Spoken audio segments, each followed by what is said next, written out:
Coffee ಮಾಡಲ್ವಾ? ನೀವೇ ಬೇಡ ಅಂದ್ರಲ್ಲಮ್ಮ. ಸಾವಿರ ಹೇಳ್ತೀನಿ, ನೀನೇ ಕೇಳ್ಕೊಂಡು ಮಾಡಬೇಕಲ್ವಾ? ಕೆಲಸ ಮಾಡೋಕ್ಕೆ ಹಳೆ ಮುದುಕಿ ಇದ್ದಾಳೆ, ಮಾಡ್ಕೊತಾಳು ಬಿಡು, ನಾವು ಉಡಾಫೆ ಅಲ್ವಾ? ಅಯ್ಯಯ್ಯೋ ಇಲ್ಲ ಅಮ್ಮ, ನಾನು ನಿನಗೂ ಏನು ಕಡಿಮೆ ವಯಸ್ಸಾಗಿದೆ ಅನ್ನೋ ನನ್ನ ಮರಿಬೇಡ. ಗೊತ್ತಮ್ಮ, ಸಾರಿ, ನಾನು ಮಾಡ್ತೀನಿ. ಮೊದಲು ಅಭಯಗೆ ಮಾಡಿಕೊಡು, ಚೆನ್ನಾಗಿ ಮಾಡು.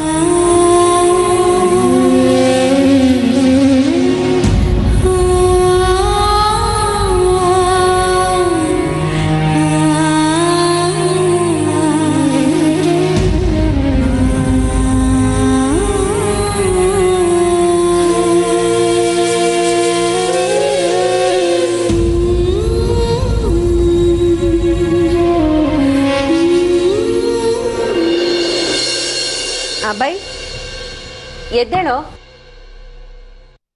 ಗುಡ್ ಮಾರ್ನಿಂಗ್ ಸಾಹೇಬ್ರೆ. ಬಿಡ್ರೆ ಒಂದು 10 ನಿಮಿಷ ಮಲ್ಕೋತೇನೆ. 10 ಸೆಕೆಂಡ್ ಕೂಡ ಮಲ್ಗಕ್ ಬಿಡಲ್ಲ. ಕಾಫಿ ಯಾರು ಹೋಗುತ್ತೆ? ಎದ್ದೇಳು ಪುಟ್ಟ. ಪ್ಲೀಸ್ ಕಂಡ್ರೆ ಒಂದು 5 ನಿಮಿಷ ಬಿಡ್ರೆ. ನನ್ನ ಮೇಲೆ ಪ್ರೀತಿ ಇದ್ರೆ ನೀನ್ ಈಗ್ಲೇ ಹೇಳ್ಬೇಕಂತೆ.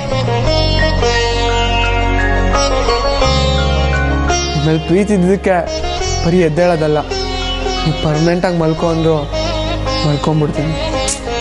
ಬಿಡ್ತು ಅನ್ನು, ಬೆಳಗ್ಗೆನೆ ಎಂತ ಮಾತಾಡ್ತಿದ್ಯಲ್ಲ. ಬಿಡ್ತು ಬಿಡ್ತು ಬಿಡ್ತು ಎದ್ದ ತಕ್ಷಣ ದೇವ್ರ ಫೋಟೋ ನೋಡು. ನೋಡ್ತಿದ್ದೀನಲ್ಲ ಜೀವಂತ ದೇವತೆನ. ಅಭಯ್ ಇದ್ಯಾಕೋ ಜಾಸ್ತಿ ಆಯ್ತು ಅಂತ ಅನ್ನಿಸ್ಲಿಲ್ವಾ? ಹೋಗು ಹಲ್ಲುಜ್ಕೊಂಡ್ ಬಾ. ಏನು ಹಲ್ಲುಜ್ಬೇಕಾ? ನಮ್ಗೆ ಆ ಥರ ಅಭ್ಯಾಸನೇ ಇಲ್ಲ. ಅಂದ್ರೆ ಹಲ್ಲುಜ್ದೆ ಕಾಫಿ ಕುಡಿತೀಯಾ? ಹಾಂ ರೀ, ಪ್ರಾಣಿ ಪಕ್ಷಿಗಳೆಲ್ಲ ಹಲ್ಲುಜ್ಬಿಟ್ಟು ತಿಂತಾವ. ಅಕಾರ್ಡಿಂಗ್ ಟು ಸೈನ್ಸ್ ಮನುಷ್ಯನೂ ಒಂದು ಪ್ರಾಣಿನೇ. ನೀವು ಆ ರೂಟಲ್ಲಿ ಬರ್ತಾ ಇದ್ದೀರಾ? ಹಾಗಾದ್ರೆ ಈ ಪ್ರಾಣಿಗಳೆಲ್ಲ ಬಟ್ಟೆನೆ ಹಾಕೊಳ್ಳೋದಿಲ್ಲ, ತಾವ್ ಯಾಕೆ ಹಾಕೊಳ್ತೀರಿ? ಏನ್ರಿ ಹಿಂಗ್ ಸಿಗಾಕಿಸ್ಬಿಟ್ರಲ್ಲ.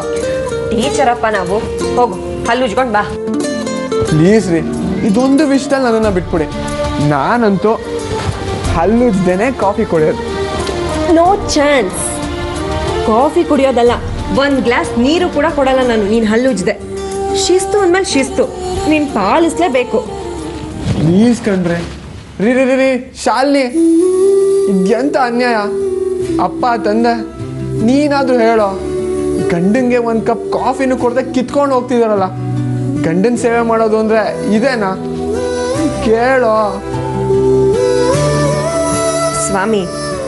ರಂಗ ಹಲ್ಲುಜ್ದೆ ಕಾಫಿ ಕುಡಿತೀನಿ ಅಂದ್ರೆ ಅವ್ರ ಶ್ರೀಮತಿ ಕೂಡ ಹಿಂಗೆ ಮಾಡೋದು. ಬನ್ನಿ ಬೇಗ. ರೀ ರೀ ರೀ ಹಿಂಗೆ ಮಾಡಬೇಡ್ರಿ. ಈಗೇನಾದರೂ ನೀವು ಕೊಡಲಿಲ್ಲ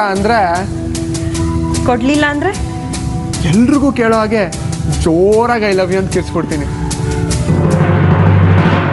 ಮಾಮ್ ಇಲ್ಲಿ ನೋಡಿ, ಇವ್ರನ್ನ 1 ಕಪ್ ಕಾಫಿ ಕೊಡೋದಕ್ಕೆ ಎಷ್ಟು ಸತಾಯಿಸ್ತಿದಾರೆ. ಯಾಕಮ್ಮ ಅಷ್ಟು ಕೆಟ್ಟದಾಗ ಮಾಡಿದೀಯಾ ಕಾಫಿನ? ಇಲ್ಲಮ್ಮ, ಇವ್ರು ಹಲ್ಲುಜ್ಜಿರ್ಲಿಲ್ಲ, ಅದಕ್ಕೆ ವಾಪಸ್ ತಂದೆ. ವಾಪಸ್ ತರಕ್ಕೆ ಯಾರು ಹೇಳಿದ್ ನಿಂಗೆ? ಹಾಂ, ಅವನು ಹುಟ್ಟಿದಾಗ್ಲಿಂದಾನು ಬೆಡ್ ಕಾಫಿ ಕುಡ್ದೆ ಅಭ್ಯಾಸ. ಕೊಡು ಮೊದಲು ಕೊಡಮ್ಮ.